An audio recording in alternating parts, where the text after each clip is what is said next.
Well, hello there, sociologists. I'm going to have a special little lesson about some theorists. So, if you can remember the names of some of these people and even some quotes from them and slot them into your responses where appropriate, you will seem very intelligent. I highly recommend it. So, let's check a few out. So first up, we're just going to talk about a couple of general theorists who have theorized about the sociological imagination. The sociological imagination obviously can be applied to any one of the four topics that we looked at this year. So we've got the big dog himself, C. Wright Mills, who coined the phrase the sociological imagination. So his big book about this was in 1959. Now, every time I show you the dates, obviously these sociologists have been working over a number of years, but the date that I'm going to put up there is like the date when the work that was published that's most relevant for our purposes. Anyway, so this book came out then.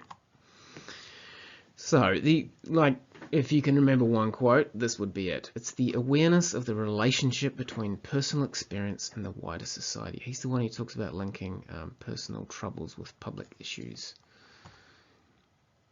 Yeah, so it's all about the power to connect, what's going on for you personally, and trying to extrapolate, imagine that on a larger scale about what that might mean for the whole of society, and also imagining things going on in wider society that might be taking place for the individual. So it's that link between the personal and the public. Obviously, because of those last two dot points, it's about the capacity to shift from one perspective to another. Yeah, so thinking about it from the personal perspective, thinking about it from the public perspective, it's that being an awesome sociologist is the ability to shift your perspective. He was quite big on history as well, so he reckons you can practice the sociological imagination by thinking about the history, about your own personal history, and what's led up to the present and what pattern that followed. Yeah, so he kind of was big about the idea that you can't understand the present or even a present person with their personal troubles without understanding their history. So to be awesome at sociology, having some historical content knowledge definitely helps. Yeah, as mentioned. Here he is. Rather thoughtful chat. That was like the only photo I could find where he wasn't smoking a ciggy. Anyway. So there's another guy who was big into the sociological imagination as well, Evan Willis. This is a bit more recent, from '93. So he wrote a book called The Sociological Quest. And he's the guy, well, you might have seen this in the textbook, he's the guy that talks about that framework, imagining personal troubles and public issues through these four lenses. What's the historical lens, which Wright Mills was big on as well? What's the cultural lens? So what cultural apparatus might be relevant to your question? What's the structural situation? So what's the structure of society? What's the power dynamics? Who's got it, who doesn't? Is it fluid? And then the critical framework is questioning. So questioning all these other frameworks, questioning whether, kind of evaluating, judging even, are these all the things in society cool, not cool, having a critical eye. Yep, and just like C. Wright Mills, he was all about an individual needing to reflect on the larger scheme of things. This is Evan Willis. Sorry, it's a very blurry photo. He's not a blurry person, it's just I couldn't find a better one. Right. Some people who thinkers about Australian Indigenous culture. So, Graham Sumner, we didn't necessarily coin the term ethnocentrism, but he's a really important thinker about ethnocentrism. This is from way back in 1906. So he defined ethnocentrism as the act of judging another culture from perspective of one's own. It's pretty common. And often the other culture is viewed as inferior when compared to your own. Obviously you think your own's great, and so you view others as inferior. Although you probably find on the political left these days there's a bit of the opposite of that going on. A lot of left theorists are very critical of the white Anglo culture. Anyway, Graham Sumner, that's what he's about. Yeah, making the same point again there. There he is. Sumner. My shirt. Stan Grant. You know that guy, he's fairly famous in Australia. It's on TV a lot. So the most of the stuff that I'm talking about here was from a very famous speech that he gave in 2015. It was a public debate at the IQ2 Centre, blah blah blah, at the Ethics Centre, and one sociologist said, "Was this Australia's Martin Luther King moment?" You know, Martin Luther King, I have a dream, sort of challenging us all to view people based on their own character rather than the colour of their skin. Was it Australia's Martin Luther King moment? I mean, how many Aussies know about Stan Grant's great speech in 2015? Not many. So my answer to that would be no. I mean, it was a great speech, but not famous enough to be compared to that, I don't reckon.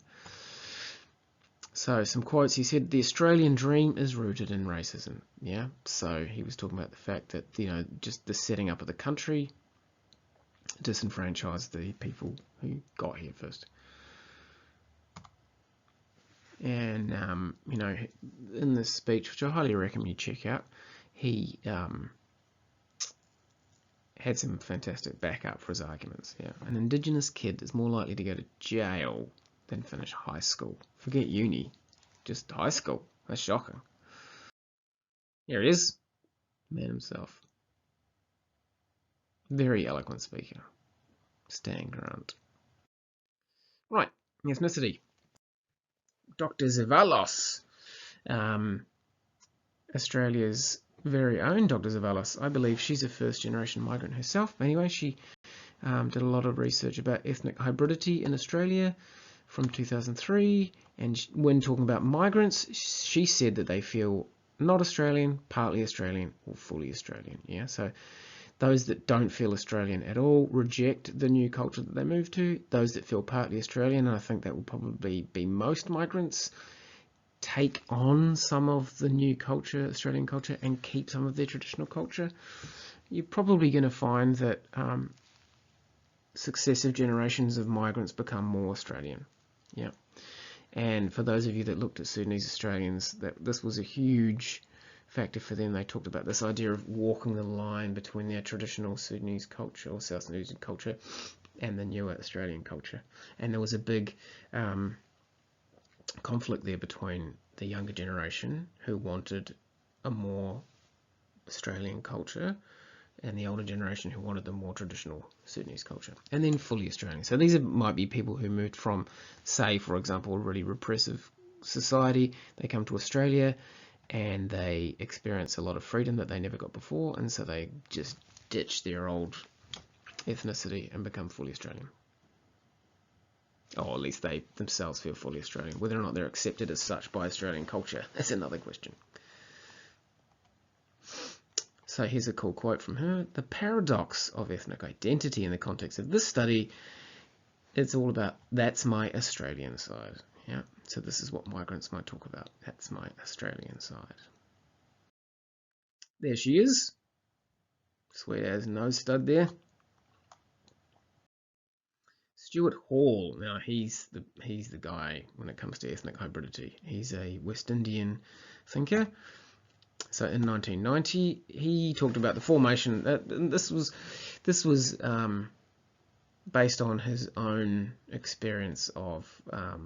He brought up in the Caribbean, where there's a whole heap of different cultures all intermingling all at once, and whether you could classify them just as one ethnicity kind of didn't make sense. So he talked about the formation of new cultural norms, cultural forms, which is from individuals making connections across and choosing elements of different culture. Yeah, so the big thing here is that people pick, so they're kind of making their own culture, own ethnicity. So he's all about a conception of identity which lives with and through, not despite difference. Yep. So he thinks that the concept of identity, having a lot of diversity within it, is a good thing. And there's no one-size-fits-all cultural identity, particularly for diasporic people. Diaspora means spreading, yeah? So people spread out from an area. So like he would, in that sense, be referring to Africans. There was a diaspora of African people as they were forced to migrate around the whole world during the centuries of slavery. So there's a lot of African people of African origin in South and North America because they were brought there as slaves. Yeah. There's Stuart Hall. Silver Fox. Johann Blumenbach, you don't really need to make too much of a reference to this guy, just if you're talking about the sort of the outdated views of race. So sort of in the 1800s and earlier than that, they theorized that races were biologically fixed and that there were these 5 main races, and this is the picture that he drew with the 5 main races, and this is from ages ago, and he thought that these were the 5 races: Caucasian, Mongoloid, Malayan, Ethiopian, American. Now biologists don't really think like that anymore, but if you were going to refer to some outdated view, Johann Blumenbach. And there he is. Community. Ferdinand Tonnies. Oh, my font didn't like that O.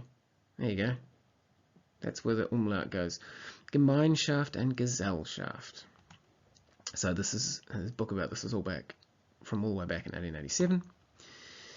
We've gone on about this in detail, but I had to conclude them here. Obviously, Gemeinschaft is the idea that it's all about belonging to personal social interactions, yada yada yada.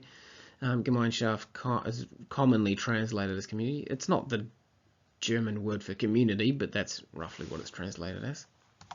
And then you got the Gesellschaft, which is all about indirect interactions, blah blah blah. It's more like translated as society. Now, this is something really important to remember there. The Gemeinschaft-Gesellschaft dichotomy was proposed by Tonnies as a purely conceptual tool. Okay? It's used as a conceptual tool for us to conceive, to think about different types of communities. As mentioned, part of the reason for him coming up with this theory is that he thought that Gesellschaft was some kind of decline, and that Gemeinschaft were much closer, stronger communities. And also, as mentioned, we see a big shift from there being more Gemeinschaft to more Gesellschaft after the Industrial Revolution and the urbanization and heaps of people moving to cities that brought about. It's not the case that Gemeinschaft became Gesellschaft or that Gemeinschaft stopped existing. There's Gemeinschaft and Gesellschaft everywhere. There's just more Gesellschaft now than there used to be. Fairly well correlated with the urban population, yeah? Almost everybody, didn't used to be cities, so 100% of people used to live in the countryside. And now it's like probably 55% of world population lives in cities. In Australia, it's much higher than that. We're one of the most urbanised countries in the world. We're probably looking at about 85% urban population. There's Ferdinand Tonnies. He's got more hair on his beard than on his head. Okay, Max Weber talked about the ideal type, and I know there was a bit of confusion about this, so hopefully this might enlighten you somewhat. This is from 1904. So he was actually writing after Tonnies, yeah? Now, this ideal type comes from the word idea, not from the word perfect. So it's an idea of a type of community, right? An ideal type is formed from characteristics and elements of the given phenomena. Now, if you don't understand Weber, don't write about him. So it's used for comparative sociology, to analyze and compare different social and economic phenomena and to compare different communities. So the idea is that you look at an abstract, simplified idea of a community and you compare to what extent do different communities match up with that ideal type. Not perfect type, but just that concept. It's like you're taking actual specific historic examples and comparing them to this one imaginary community. Oh yeah, it's got tighter bonds than that one. Oh, there's more diversity, or that one's more tolerant, blah blah blah.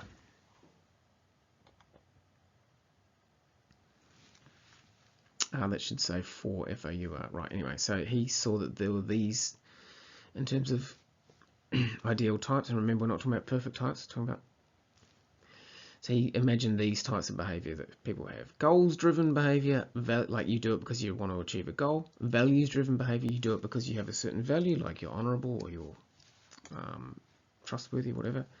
Emotionally driven behaviour, like I'm going to kill you because you kissed my girlfriend. And habitual behaviour. Here's Max Weber. Very intense looking German man. Yeah. So, Benedict Anderson talked about communities being a mental construct. So this is from 83. So this is post the ICT revolution. Well, post some of it. I mean, the main ICT revolution, I think, was the internet, which didn't really kick in until the 90s. Anyway, he talked about the idea that nations are socially constructed, Well, there was a nation, it's just an invisible line between two bits of land. Just the only reason they exist is because people say they do. Yeah, there's no physical reality to them. He defined a nation as an imagined political community. So there you go. So, why is it imagined? Because you're never going to meet everybody, yeah? Your family's not imagined because you've met everybody in your family. Your friends aren't imagined because you've met them. But your nation, like who's met everybody in Australia? Nobody. So you won't meet them, you won't even hear them. And yet we still consider ourselves similar in some sense to other people from the same nation as us. That's a mental construct. Yeah, so they have a mental image of their affinity. So, like, you're at the Olympics and you're like, yeah, go Australia, or go France, go Germany, go Sudan. And, you're in this imagined community, but you've never met any of the people who are going for these same athletes participating in these weird sports you would never follow if they weren't in the Olympics. So, yeah. There's Benedict Anderson. Sweet glasses, bruh. It's a very 90s tie, I must say. Gerard Delante, another community theorist. So this is even more recent, 2003. He talks about the fact that individualism in modern West society has grown heaps, and so we have this nostalgia, this yearning for this supposed idea of community as a source of security and belonging. Yeah. So, like, these days, society changes more quickly. People lose jobs, change careers, change industries. Change is way more quick, and so and it's way more individualistic. And so people have this nostalgic belief about this mysterious, wonderful time in the 50s or whatever, when everything was secure and stable. And whether or not there was such a time is an open question, but there's definitely that longing for this, and politicians play on that. Make America Great Again is a perfect example. The idea that there was some amazing time back in a country's history that we all need to go back to. Well, up until maybe 6 months ago, almost everywhere was better than it was for the majority of its history. So to suggest that there's some fantasy time in the past to go back to, I mean, this is just my opinion at this point, but anyway. Right. So he believes that contemporary community is a communication community. Yeah. So communities aren't bound by place anymore. You can belong to multiple communities based on all these different things. And as we've mentioned, it's almost to the point of the idea of a personal community where all the different communities you belong to only overlap in you personally. And there's Gerard Delante. Finally a high-res photo. Looks like he's got no arms, but I'm going to say that's just the photo. Robert Putnam. I don't know if we got to him in the textbook, but he's an awesome sociologist. He's got some thoughts on trust. So he talks about social capital. He defines that as networks and norms of engagement with other people. Yeah, it's all about trust. So you have social capital if you have trust, and he has an underbeard. Yeah. So Robert Putnam, trust. Social capital comes from trusting other people. Like, look at money, for example. It's just a random piece of paper with some funky words and colours on it. How does it have any value? Because we trust that if I give you that piece of money, you are going to recognize its value, and then you can use it somewhere else. If nobody trusted each other or trusted that anybody would recognize that as money, then there would be no currency. Another theorist, which was touched on very briefly in the book, Alice Sullivan, she talks about cultural capital, which is kind of like social capital. Makes the point that parents transmit educational advantage to their kids through cultural rather than economic means. Yeah, so if parents teach their kids how to behave in fancy restaurants and take them to art galleries and blah blah blah blah blah, you know, and get them networks with people of a certain whatever, then they're going to have this huge leg up purely because of the cultural capital that their parents have given them, irrelevant of money. Yeah. There we go. So that's what cultural capital is, according to Alice Sullivan. Language skills. Yeah, so this is why a lot of the nagging that I do about your writing is because I am trying to improve your language skills, thus giving you more cultural capital, which is economically advantageous to you. Yeah. So what they mean there is that, you know, if you're from a high SES background, your kids are more likely to also live a high SES, like socioeconomic status, it stands for, like basically class. If you're from a highly educated, high SES background, you're more likely to be able to pass it on to your kids. And same is true at the bottom end. So if people who are unemployed and poor are more likely to have poor unemployed children. Yeah, and a lot of that's done through their ability to access education and educational advantage. Here's Alice herself. Finally, social movements. So we've got Charles Tilley from 81. He talked about the fact that the types of protests change across time because of the way that our economy and politics has changed. So if you look back to social movements, so like, I don't know if you can remember about World War One, but in World War One, there was one little spark that started it, and that was a social movement by some Serbian nationalists who wanted to have Serbia rule itself and not be ruled by an empire. And so they assassinated the Archduke Franz Ferdinand. Now, you don't really see in widespread social movements these days, you don't really see suicide bombings anywhere near as much. I know that it's in the news, so you think it's a big deal, but it's really not in terms of numbers.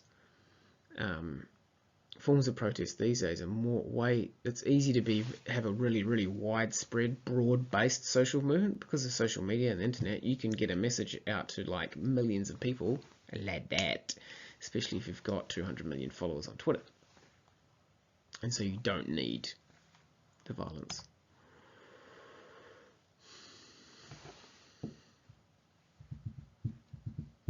And he made the point that collective protest, peaceful and violent, is endemic, i.e. it's happening all the time. It's not true that it only happens during periods of upheaval.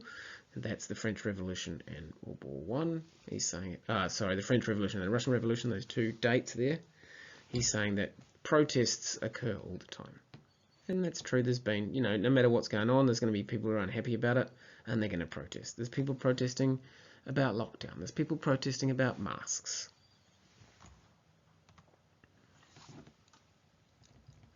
And he likes to talk about, different groups in society have different levels of power, and protests and social movements and the social change they try to bring about is an expression of the conflict between those contenders for power. And one of them is obviously the government. And so protest, social movements are part of the history of all societies. It's always been going on. Hey, Charles Tilley. David F. Abel. We know about this guy, the 4 types of social movements. And this is from 66. I'm not going to go on about this too much because we've talked about this heaps already, yeah? So if you just want to pause that and read that in a bit more detail. Basically, he said you can divide social movements up into 4 groups based on their answer to 2 questions. How much change? A little bit or radical amount? And how many people do you want to change? Some or all? feel like we've done that guy to death, so let's move on. Hi, David. Hi, David. He's not waving back. A bit rude. Walter Runserman. So he's all about deprivation theory. Yeah, so this is the theory, so from 66, the theory that people who are deprived of things will join or start social movements with the hope of getting that stuff that they feel deprived about. It might be money, whatever. There's a thing, if you look up deprivation theory, you read about relative deprivation theory. So relative deprivation is saying that you feel deprived compared to other people. Yeah, if everyone in your society is poor, you're not going to feel hard done by anywhere near as much as if you're the only poor person. Yeah, so having high levels of inequality is more likely to produce more social movements. The deprivation theory was used particularly for social movements before the 60s, which I think we've touched on before. So, how do you have relative deprivation? You don't have X, you know that other people have got X, you want X, and you think that you should be able to get X, and so you feel deprived. Hey, Walter Runserman. Oh, he's got a few buttons down there for a man of his age. And because we had someone talking about deprivation theory, I thought it makes sense to have someone talking about new social movement theory, and that's Stephen Buechler. So this is from 99. So new social movement theory emerged in the 70s to explain the heaps and heaps and heaps of new social movements that started up in the 60s onwards. That was hard. It was hard. Basically, these new social theories became more popular because it was a bit hard to explain them using traditional social movement theories such as deprivation theory. So, new social movement theories say that this new wave of social movements is brought about because of the post-industrial economy. Post-industrial economy, so we're talking not even industrial revolution economy. We're talking by post-industrial, we're talking about like high service sector, IT, technology, all that sort of carry on. So he said that these new movements are quite different. The main difference is that their goals, yeah, they don't just, as I've said before, it's not just about materialism, it's not just about economic well-being, it's about human rights.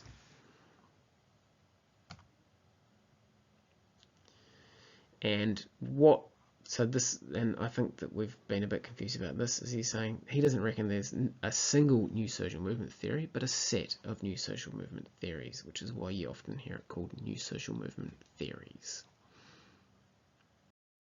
There's Stephen Buechler in front of a tree. I think we're getting towards the end here. Yeah, we are. This is the last one. Okay, Alberto Maluki, talking about symbolism. So this is the guy who theorized that environmental movements use symbolism. So, I mean, I'm saying particularly environmental movements, but, you know, in this age where media, it's a very visual culture these days. You mean, think about the amount of hours a day people sit on YouTube. So because it's a very visual culture, social movements operate at the level of symbol and meaning. Yeah. So if you control the symbols, you control the meaning, and that's how social movements get stuff done. So, for example, look at all the, you know, when people have protests these days, everyone's got a placard. And there's Alberto Maluki. Thank you for listening to my blah, blah, blah about some sociology theories. Keep it real.